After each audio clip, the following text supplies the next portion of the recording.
natin yung mga dapat mga ligid natin dyan sa rooftop. Kaya ngayon, dito sa rooftop na yan. So yan mga kauragon. Kung bago ko pangalan ko, please like and subscribe to my channel. At huwag niyong kalilimutan na hit the button bell para mag-subscribe tayo sa ating mga susunod na videos. So mga kauragon, nandito tayo ngayon sa rooftop. At may kasama tayo traktor. Kasi yung dito sa rooftop namin, may mga leaking na umula. Grabe talaga yung niya.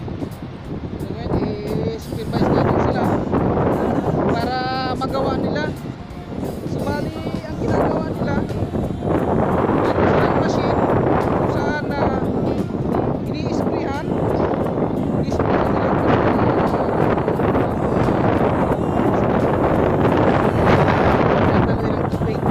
pumapasok sa loob.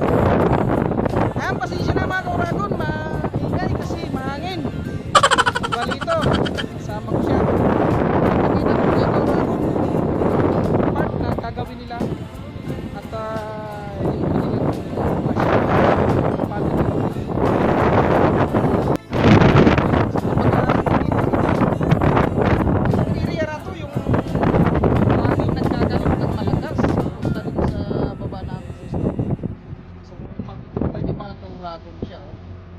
Kasing area na to, yung mga train na may mga wiring ng elektrika nasa baba. Pumupan dito, sumisiksik sa ilalim, yan o, sumisiksik dito o, yan.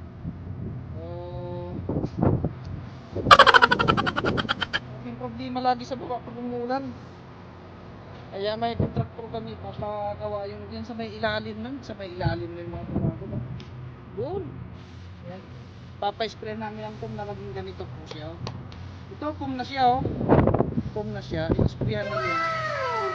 I-repair nila para hindi na papasok sa ilalim ng tubig sa baba. So ngayon ito ba yung ikaw tao umulan, dati yung tubig. Ayan mga kauragon, yung kaibigan natin ang gagawa. Hey my friends, how are you? Pues? Ada syugol, Mia. Sus makita? Sakratin. Sakratin. Syugol Mia ha? So ayan, gagawin nila. A few moments later. Ginagawa na nila. Ayan na, ginagawa na nila.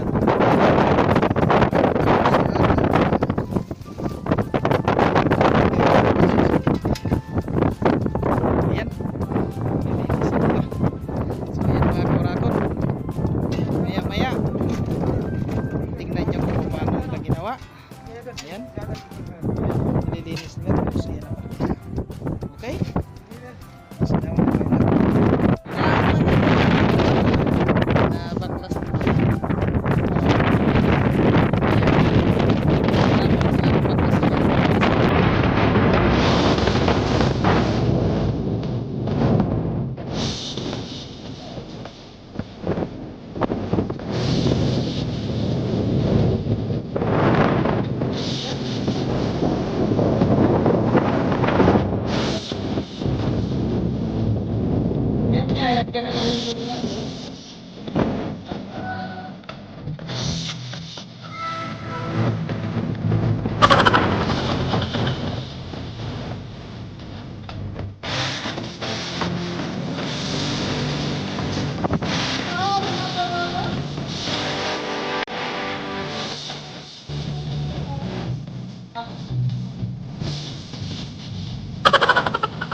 paano masabi?